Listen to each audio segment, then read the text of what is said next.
नमस्कार दोस्तों, Sunday Q&A में आप सभी का एक बार फिर से स्वागत है। ये वो क्वेश्चंस हैं जो आप लोग वीडियो के कमेंट बॉक्स में छोड़ते हैं और साथ ही जो आप लोग मुझे इंस्टाग्राम या फिर फेसबुक पे मैसेजेस करके भेजते हैं।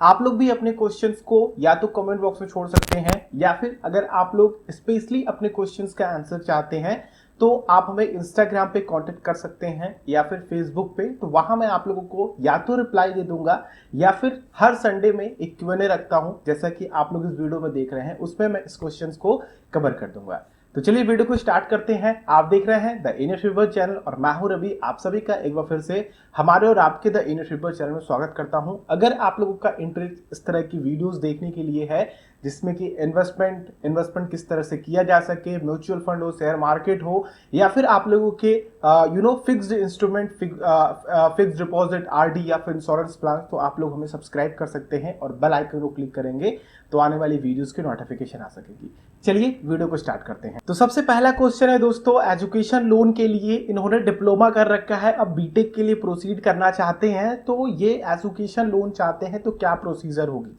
तो देखिए, आप लोगों को बैंक तभी लोन देता है जब आप लोगों को सीट ऑफिशियली अलॉट होती है या फिर कॉलेज की तरफ से बताया गया है कि हाँ, इनको यहाँ पे सीट अलॉट हुई है, अब इनको इतने दिनों में एडमिशन लेना है। आप लोगों ने जो भी काउंसलिंग कराई है, आप लोगों ने कोई एग्जाम दिया हुआ है, चाहे एनआईटीज के लिए दिए हो या फिर कोई भी आप लोगों के स्टेट टेक्निकल यूनिवर्सिटीज के लिए दिए हो या फिर आईआईटीज के लिए दिए हो, ठीक है। तो यहाँ पे आप लोगों के पूरा डिपेंड करता है अलॉटमेंट पे, ठीक है, कि आप लोगों का किस कॉलेज में अलॉटमेंट हुआ है। कई यूनिवर्सिटी से एफिलिएट कॉलेजेस होते हैं, ठीक है, तो कई कॉलेजेस को लोन नहीं देती है बैंक, क्योंकि उनको या तो ब्लैक लिस्टेड किया गया होता है या फिर उनको लगता है कि इनसे ज्यादा बच्चों के प्लेसमेंट्स वगैरह नहीं होते हैं, इसलिए उन कॉलेजेस को साइड में रख देती है बैंक। तो आप लोगों को सबसे पहले जो भी आप लोगों को अलॉट हुआ है वो पता कीजिए कि इसके लिए बैंक लोन देती है कि नहीं। बाकी का प्रोसीजर आप लोगों का एक कोई गार्जियन,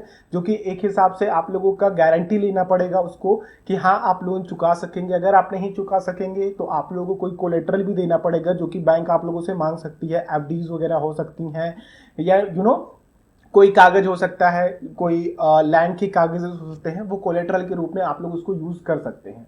तो इस तरह से प्रोसीजर होता है। बाकी आप लोगों को सबसे पहले तो ये कदम उठाना होगा कि हमने बैंक में जाकर के पता करना होगा जो भी आप लोगों को कॉलेज में सीट अलॉट हुई है उस कॉलेज के लिए आप लोगों का बैंक लोन देता है कि नहीं। बाकी मैक्सिमम कॉलेजेस जो है, जैसे कि एनआईटीज हो गए, आईआईटीज हो गए और जो भी स्टेट यूनिवर्सिटी से एफिलिएट करती हैं, वो कॉलेजेस के लिए आप लोगों को लोन मिल जाता है। तो आप लोगों को लोन मिल जाएगा, कोई चिंता करने की बात नहीं है। लेकिन थोड़ी सी मेहनत करेंगे तो अच्छे कॉलेजेस के लिए आप लोगों को जल्दी लोन अप्रूवल मिल जाता है। दूसरा क्वेश्चन जो कि गैस डिस्ट्रीब्यूशन सबके लिए है, यहाँ पे आप लोगों को ध्यान देने वाली बात ये है कि इसमें कई लोग फंस चुके हैं, कई लोगों के साथ फ्रॉड हो चुका है। एक रिसेंटली क्वेश्चन मेरे पास आया है, जब मैंने आप लोगों का ये क्यूएनए के क्वेश्चंस पिक कर रहा था तभी ये क्वेश्चन मेरे पास आया था कि गैस डिस्ट्रीब्यूशन लेने के लिए अप्रूवल के बाद क्या करें। और उनके पास कुछ मैसेजेस आए थे ईमेल के माध्यम से, जहां से भी उन्होंने अप्लाई करा था, तो उनको अप्रूवल मिला कि उनको गैस की डीलरशिप मिल चुकी है। लेकिन उन्होंने जब मुझे उसकी स्क्रीनशॉट भेजी तो वो फ्रॉड था, ठीक है। तो इससे आप लोग बचने के लिए क्या करेंगे और किस तरह से आप लोग आइडेंटिफाई करेंगे कि ये फ्रॉड है। तो देखिए, आप लोगों को आइडेंटिफाई करने के लिए कि ये फ्रॉड है कि नहीं है, आप लोग जैसे कि आप लोगों को एचपी गैस की डीलरशिप मिली हुई है और आप लोगों ने एचपी गैस पे जाकर के ना अप्लाई करके, उसकी ऑफिशियल वेबसाइट पे ना जाकर के अप्लाई करके दूसरी जगह से अप्लाई किया है, किसी एक्सटर्नल वेबसाइट से, तो आप लोगों को तुरंत एचपी के हेल्पलाइन नंबर पे कॉल करनी चाहिए, ठीक है। वो आप लोगों को सही तरीके से बता देंगे कि आप लोग किस तरह से चेक कर सकते हैं कि आप लोगों को डीलरशिप मिली है कि नहीं, ठीक है। दूसरा कि वो खुद से चेक करके आप लोगों को बता देंगे और आप लोगों को एक नंबर भी प्रोवाइड कर देंगे कि आप लोग यहाँ पे जाकर के अपनी इंफॉर्मेशन दे करके सब कुछ पता कर सकते हैं, ठीक है। तो आप लोग अगर गैस की डीलरशिप के लिए अप्लाई कर रहे हैं और अप्रूवल मिल जाता है, अगर आप लोगों ने वेबसाइट से ना जाकर के किसी एक्सटर्नल वेबसाइट पे जाकर के अप्लाई करिए, फिर आप लोगों को अप्रूवल मिला है, तो आप लोगों को तुरंत जाकर के उस ऑफिशियल वेबसाइट के हेल्पलाइन नंबर पे कॉल करके जरूर पूछना चाहिए, ठीक है। अब नेक्स्ट क्वेश्चन है कि गैस डीलरशिप लेने के लिए कितना डिपॉजिट करना पड़ता है। तो देखिए, गैस डीलरशिप लेने के लिए डिपॉजिट जो है मेरे ख्याल से मैक्सिमम 8,000 रुपए तक का है, ठीक है, और ये आप लोगों का वापस नहीं मिलता है।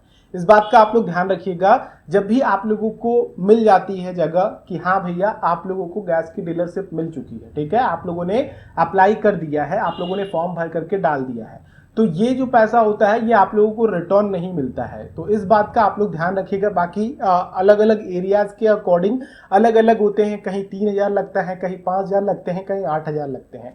तो जिस एरिया में आप लोग डीलरशिप के लिए अप्लाई कर रहे हैं उस एरिया के अकॉर्डिंग आप लोगों को डिपॉजिट भी करना पड़ता है। बाकी रेंट वगैरह और वो एक्सटर्नल खर्चे आप लोग अपने डीलरशिप एजेंसी से बात करके पता कर सकते हैं कि उनकी क्या रिक्वायरमेंट होगी उस एजेंसी के लिए। तो एरिया के अकॉर्डिंग उसकी भी रिक्वायरमेंट होती है, तो उसके अकॉर्डिंग आप लोगों का पूरा पैसा लगता है। नेक्स्ट क्वेश्चन कि प्री मैच्योर एफडी के विड्रॉल पे पूरा इंटरेस्ट मिलता है कि नहीं। तो इनका क्वेश्चन ये है कि अगर उन्होंने कोई एफडी करा रखी, मान लीजिए 5 साल की आप लोगों ने एफडी कराई है और 2 साल में आप किसी काम वो निकालना चाहते हैं, तो यहाँ पे दोस्तों बैंक क्या करती है कि बैंक जानती है कि आपने 5 साल तक पैसा उनको दे दिया है, अब इसमें से 5 साल पैसा आप नहीं निकालेंगे, तो बैंक क्या करती है कि उन पैसों को यूज करती है अपने कामों के लिए, जैसे किसी कहीं इन्वेस्ट करना हुआ, किसी को लोन देना हुआ, उसका पूरा पैसा होता है वो 5 साल के लिए पैसा फिक्स हो जाता है उसके पास। अगर आप लोग वो पैसा निकालते हैं तो फिर कहीं ना कहीं एक रूल ब्रेक होता है, ठीक है, इसलिए यहाँ पे आप लोगों को इंटरेस्ट रेट बैंक कम देती है। जैसे कि मान लीजिए कि 5 साल के आप लोगों ने एफडी कराई है और आप लोगों को 6% का ब्याज दे रही है बैंक, तो वहां पे या तो वो 5.5% कर देगी या फिर 5% कर देगी या फिर 4, यानी कि 2% के अंदर अंदर आप लोगों का ब्याज कटता है एज अकॉर्डिंग टू टेनर। जितना आप लोग टेनर के पास जाएंगे उतना कम आप लोगों का इंटरेस्ट रेट काटा जाएगा। नेक्स्ट क्वेश्चन है कि क्या मुझे इंडेक्स फंड में निवेश करना चाहिए। देखिए, इंडेक्स फंड में निवेश करना काफी सही डिसीजन हो सकता है उन लोगों के लिए जो सही इंडेक्स फंड को चूज कर पाए। जैसे कि मैं इंडेक्स फंड होते क्या है, इंडेक्स फंड एक बेंचमार्क को ट्रैक करते हैं, ठीक है, ये पैसिव मैनेज्ड फंड्स होते हैं इंडेक्स म्यूचुअल फंड्स, यानी कि जैसे मान लीजिए कि सेंसेक्स में जो भी 50 स्टॉक लिस्टेड है, टॉप 50 स्टॉक लिस्टेड है, तो उन्हीं टॉप 50 स्टॉक में इन्वेस्ट किया जाएगा, उसके बियॉन्ड कहीं भी इन्वेस्टमेंट नहीं किया जाएगा। अगर कोई भी इंडेक्स अगर आप लोगों का है, जैसे कि आप लोग सेंसेक्स को एक इंडेक्स मान लीजिए, ठीक है, निफ्टी को एक इंडेक्स मान लीजिए, तो निफ्टी में जो भी 30 स्टॉक टॉप 30 स्टॉक है उनमें निवेश किया जाएगा। तो ये होता है इंडेक्स फंड। अगर आप लोग इंडेक्स फंड में अभी इन्वेस्टमेंट करते हैं तो आप लोगों को आने वाले सालों में काफी अच्छी ग्रोथ देखने को मिल सकती है, क्योंकि अगर हम लोग देखते हैं तो सेंसेक्स और निफ्टी अपने ऑल टाइम हाई के मोर देन 25% लो है। तो एक अच्छी अपॉर्चुनिटी है इंडेक्स फंड्स में निवेश करने की, चाहे आप लोग स्मॉल कैप के इंडेक्स में निवेश करें या फिर किसी भी बेंचमार्क में आप लोग इन्वेस्टमेंट कर सकते हैं। तो मेरे ख्याल से इंडेक्स फंड को पोर्टफोलियो में शामिल करना एक बेहतर डिसीजन हो सकता है। नेक्स्ट क्वेश्चन है कि is there any tax deduction for STP from equity fund. तो इनका क्वेश्चन ये है कि सिस्टमैटिक ट्रांसफर प्लान अगर वो यूज करते हैं अपने म्यूचुअल फंड में इन्वेस्टमेंट करने के लिए, तो क्या किसी तरह का टैक्स डिडक्शन मिलता है। तो देखिए, आप लोग जो भी एसटीपी का माध्यम यूज कर रहे हैं वो आप लोग अप टू 80C के इनकम टैक्स के अंदर 80C का एक सेक्शन आता है जिसमें आप लोग 1.5 लाख के निवेश पे टैक्स छूट ले सकते हैं। तो इसमें आप लोग जो भी पैसा निवेश कर रहे हैं उसको आप लोग दिखा करके 80C के अंदर अप टू 1.50 लाख तक का इन्वेस्टमेंट टैक्स फ्री करा सकते हैं, ठीक है। अब यहाँ पे एक पोर्टफोलियो है इनका, आप लोग भी अपने पोर्टफोलियो को सेंड करके जो भी मैं सजेशन देता हूँ या फिर जो भी आप लोग रिव्यू पूछते हैं, जैसे कि इनका इंडिया बुल्स ब्लू चिप में 2000 की सिप चल रही है, आईसीआईसीआई ब्लू चिप फंड में 1000 की, एलएनटी मिड कैप में 2000 की, एलएनटी इमर्जिंग फंड में 1000 की, Kotak standard multi cap fund में 1000 की, एक्सिस ब्लू चिप फंड में 5000 की। तो इन्होंने अपने फंड को काफ़ी ज़्यादा डाइवर्सिफाइड बनाया है, और अगर देखा जाए इस फंड को तो ब्लू चिप के एक्सपोजर काफ़ी ज़्यादा है, यानी कि अगर देखते हैं तो इनका जो सिक्योरिटी ऑफ इन्वेस्टमेंट है वो लगभग 70-30 का है, ठीक है। अपने पैसे को ज़्यादा रिस्क में नहीं डालना चाहते हैं, इसलिए मैं इनको सजेस्ट करूंगा कि इनके जो भी पोर्टफोलियो है काफ़ी बेहतरीन पोर्टफोलियो, काफ़ी सही तरीके से इन्होंने डिस्ट्रीब्यूट किया है पैसा। और मैं अगर आप सजेशन चाहते हैं तो मैं कहूँगा कि आपको कोटक स्टैंडर्ड मल्टी कैप में भी थोड़ा सा अपना इन्वेस्टमेंट और बढ़ा देना चाहिए, 1000 रुपये और बढ़ा देना चाहिए अपना इन्वेस्टमेंट, ठीक है। बाकी पोर्टफोलियो आपका सही है, लॉन्ग टर्म गोल्स के लिए काफ़ी अच्छी अचीवमेंट हो सकती है, इस पोर्टफोलियो से काफ़ी अच्छा पैसा बनाया जा सकता है। नेक्स्ट है दोस्तों कि अटल पेंशन योजना में शादी के बाद क्या बेनिफिट मिलता है अगर सरकारी नौकरी लग जाए। तो देखिए, इनका मतलब ये है कि इन्होंने सरकारी नौकरी अभी नहीं मिली है और इनकी अभी शादी भी नहीं हुई है, तो बेसिकली क्वेश्चन ये बनता है कि शादी वादी को आप लोग साइड में रख दीजिए। अगर आप लोग जब अप्लाई कर रहे हैं, अगर आप लोग अटल पेंशन योजना के योग्य हैं, ठीक है, तो आप लोग अटल पेंशन योजना के लिए अप्लाई कर सकते हैं। ठीक है, इसमें कोई रिस्ट्रिक्शन नहीं है कि आप लोग अगर सरकारी नौकरी लग गई या फिर आप लोगों के इनकम बियॉन्ड द ऊपर हो गई, आप लोगों के जो भी इसका थ्रेशोल्ड है, तो वहां पे आप लोग अटल पेंशन योजना से निकलना पड़ेगा। ऐसा नहीं है। आप लोग जब अटल पेंशन योजना में अप्लाई कर रहे थे, आप लोग अप्लाई कर लिए हैं, तो आप लोगों को यहाँ पे बंद करने की जरूरत नहीं है। आप लोग उसको चला करके 60 साल पे 5,000 तक की पेंशन का लाभ उठा सकते हैं। नेक्स्ट और आखिरी क्वेश्चन है ये कि मुझे सिप करना चाहिए या लमसम, मेरे पास थोड़ा पैसा लमसम करने के लिए भी है। तो देखिए, इनका मतलब ये है कि वो म्यूचुअल फंड में क्या करें, अभी सिप करें या फिर लमसम। तो देखिए, ये एडवाइस सभी के लिए है कि अगर आप लोग प्रेजेंट मार्केट को देखते हैं तो काफी ज्यादा वॉलेटाइल है। एक नेगेटिव न्यूज मार्केट को 3 से 4% एक डेली बेसिस पे नीचे कर देती है, एक पॉजिटिव न्यूज 10% तक ऊपर लेकर के चली जाती है। तो आप लोगों को क्या करना है कि ये जो कोरोना वायरस का पीरियड चल रहा है, ठीक है, तो इसमें लमसम निवेश करना भी एक अच्छी अपॉर्चुनिटी है, एक सिप करना समझदारी है। ठीक है, एक अपॉर्चुनिटी इसलिए मैं कह रहा हूं क्योंकि अगर ये मार्केट का पूरा बॉटम लाइन बन चुका है, एक मार्केट बॉटम में बन चुका है, तो आप लोगों के लिए लमसम निवेश एक बेहतरीन या फिर कह लीजिए काफी ज्यादा प्रॉफिटेबल होगा कि अब मार्केट जो है वो ग्रोथ करेगा। अब ग्रोथ करेगा तो जो आप लोगों ने बॉटम पे निवेश किया है वो आप लोगों को अब इसकी पॉजिटिव मूवमेंट देखने को मिलेगी। तो मैं कहूंगा दोस्तों कि ये जो लॉकडाउन का पीरियड चल रहा है, ठीक है, 30 जून तक आप लोगों के पास अगर लाख 10 लाख रुपए 15-20 लाख रुपए पड़े हैं तो आप लोग उनको डिवाइड कर दीजिए उन पैसों को। ठीक है, एक समझदारी भरा निवेश कीजिए। आप लोग यहाँ पे अपने पैसे को जितना सिक्योर कर सके उतना ज्यादा सिक्योर करना चाहिए। अगर आप लोग इक्विटीज में इन्वेस्टमेंट कर रहे हैं, अगर आप लोग म्यूचुअल फंड के माध्यम से इक्विटीज में इन्वेस्टमेंट कर रहे हैं, तो मेरा मानना यह है कि आप लोग कहीं भी एक साथ पैसा उठा करके ना डालें, क्योंकि अगर आप लोग 1 लाख 2 लाख 10 लाख 20 लाख कहीं भी डाल रहे हैं तो एक छोटी सी वॉलेटिलिटी भी आप लोगों को काफी ज्यादा परेशान कर सकती है।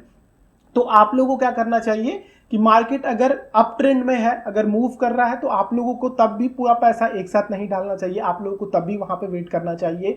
आप लोग धीरे धीरे पैसा डालिए। जैसे कि इन 2 महीने में आप लोग अगर 20 लाख रुपए इन्वेस्टमेंट करना चाहते हैं तो आप लोग हर 10 दिन 15 दिन में एक बार अपने पोर्टफोलियो को रिव्यू कीजिए। अगर आप लोगों को लगता है कि इसी फंड में मुझे पैसा डालना है तो आप लोग देखिए कि इसकी मूवमेंट क्या है, उस म्यूचुअल फंड के स्टॉक्स कौन से हैं, किस तरह की परफॉर्मेंस दे रही है, मार्केट की क्या पोजीशन है। तो आप लोग धीरे धीरे अपना पैसा मार्केट में डालें जिससे कि आप लोगों को मार्केट की वॉलेटिलिटी का काफी फायदा मिल जाए। जैसे कि आप लोगों ने किसी म्यूचुअल फंड में या फिर किसी स्टॉक में इन्वेस्टमेंट करना है तो आज वो एक अच्छी स्थिति में है, कल मार्केट की वॉलेटिलिटी के अकॉर्डिंग वो काफी नीचे आ गया तो आप लोग उसमें और पैसा डालिए। ठीक है, लमसम के माध्यम से ही डालिए। ठीक है, लमसम में क्या होगा कि आप लोग अगर लमसम करने का मन कर रहा है तो आप लोग और यूनिट्स को उसमें बाई कर सकते हैं, एडिशनल इन्वेस्टमेंट कर सकते हैं। ठीक है, लेकिन अगर आप लोगों ने सिप करा है तो सिप में क्या है कि एक फ्रिक्वेंटली टाइम ऑफ पीरियड में वो इन्वेस्टमेंट आप लोगों के म्यूचुअल फंड में होता रहेगा।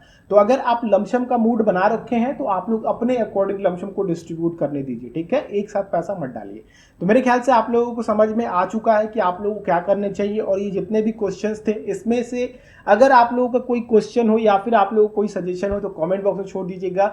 वीडियो को ज़्यादा से ज़्यादा शेयर कीजिए। और अगर आप लोगों के इसके बियॉन्ड कोई क्वेश्चन है तो आप लोग मुझे इंस्टाग्राम या फिर फेसबुक पर सेंड कर सकते हैं। आप लोग इस वीडियो के कमेंट बॉक्स में भी छोड़ सकते हैं। वीडियो पसंद आई हो तो लाइक कीजिएगा, दूसरों के साथ शेयर कीजिएगा। इसी तरह की आगे भी वीडियोस देखना चाहते हैं तो चैनल को सब्सक्राइब करके बेल आइकन को जरूर क्लिक कीजिएगा जिससे कि आने वाली वीडियोस की नोटिफिकेशन आ सके।